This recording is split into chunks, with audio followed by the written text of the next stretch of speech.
നമസ്കാരം, ന്യൂസ് കാർഡിലേക്ക് സ്വാഗതം. മജീഷ്യൻ ഗോപിനാഥ് മുതുകാട് ആരംഭിച്ച ഭിന്നശേഷിക്കാരായ കുട്ടികളെ പുനരധിവസിപ്പിക്കുന്ന കേന്ദ്രത്തിനെതിരെ ചോദ്യങ്ങൾ ഉയർത്തി ഇത്തരം കുട്ടികളുടെ വിദ്യാഭ്യാസത്തിന്റെ കാര്യത്തിൽ വിദഗ്ധമായ ചിത്ര സിയാർ രംഗത്ത് വന്നിരിക്കുകയാണ്. മാജിക് പ്ലാനറ്റിനെ ചുറ്റിപ്പറ്റി വിവാദങ്ങൾ ഉയരുമ്പോഴാണ് ഇത്തരത്തിലുള്ള കാര്യങ്ങളും രംഗത്ത് വരുന്നത്. ഡിഫൻഡ് ആൻഡ് സെന്റർ എന്ന പേരിൽ അറിയപ്പെടുന്ന ഭിന്നശേഷിക്കാരായ കുട്ടികൾക്കുള്ള മുതുകാടിന്റെ കേന്ദ്രത്തെക്കുറിച്ചുള്ള ചിത്രയുടെ ആശങ്കകൾ അനാവശ്യമായ ചർച്ചകളിലേക്കാണ് നയിച്ചത്. ഒരു വിഭാഗം ആളുകൾ ഈ പുകമറയുടെ മറവിൽ ഗോപിനാഥ് മുതുകാടിനെതിരെ രൂക്ഷ വിമർശനങ്ങളുമായി രംഗത്ത് വന്നിരുന്നു. എന്നാൽ അടിസ്ഥാനരഹിതമായ ആരോപണങ്ങളാണ് ഉയരുന്നതെന്ന് വ്യക്തമാക്കി ഡോക്ടർ അഷീൽ അടക്കമുള്ളവർ രംഗത്ത് വരികയും ചെയ്തു. മാജിക് പ്ലാനറ്റ് സർക്കാരിൽ നിന്നും ഗ്രാന്റ് ഒന്നും വാങ്ങുന്നില്ല എന്ന് മുതുകാട് വ്യക്തമാക്കിയിരുന്നു. ഈ കേന്ദ്രം സംസ്ഥാന സർക്കാരിൽ നിന്നും 2 കോടി രൂപ കൈപ്പറ്റിയിട്ടുണ്ടെന്നും ചിത്ര വാദിക്കുന്നു.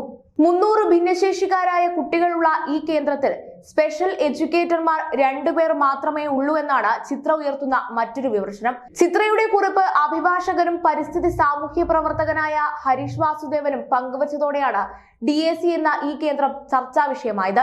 എന്നാൽ പിന്നീട് ഹരീഷ് വാസുദേവൻ തന്റെ കുറിപ്പ് പിൻവലിക്കുകയായിരുന്നു. ഇതിനോടകം തന്നെ മാജിക് പ്ലാനറ്റിന് എതിരായ പ്രചാരണം ഒരു വിഭാഗം ആളുകൾ ഏറ്റെടുത്തിരുന്നു. ഇതിനു മറുപടിയുമായി മുതുകാട് തന്നെ രംഗത്ത് വന്നു. ഇതിനിടെ വിവാദങ്ങൾക്ക് നടുവിൽ നിൽക്കവേ അദ്ദേഹം വൈകാരികമായി ഒരു വീഡിയോയുമായി രംഗത്ത് വരികയായിരുന്നു. തന്റെ മാജിക് പ്ലാനറ്റിൽ സർക്കസുകാരനായ ആഫ്രിക്കൻ യുവാവിന്റെ പ്രകടനം കാണാൻ താൻ വരുന്ന കാര്യം പറഞ്ഞുകൊണ്ടാണ് ഗോപിനാഥ് മുതുകാട് രംഗത്ത് വരുന്നത്. ജീവിതം ഒരു ഞാണിന്മേൽ കളിയാണ്, ലോകം ഒരു സർക്കസ് കൂടാരമാണ് എന്ന് സൂചിപ്പിച്ചുകൊണ്ടാണ് ഗോപിനാഥ് മുതുകാട് വീഡിയോയുമായി രംഗത്ത് വന്നത്. ഒരു കഥ പറഞ്ഞുകൊണ്ടാണ് മുതുകാട് രംഗത്ത് വന്നത്. ഒരു സർക്കസ് കൂടാരത്തിൽ ജോലി ചെയ്യുന്ന കുടുംബത്തിലെ 2 കുഞ്ഞുങ്ങൾ അഭ്യാസത്തിനിടെ മരിച്ചുപോകുന്ന കഥയാണ് അദ്ദേഹം വീഡിയോയിൽ പറയുന്നത്.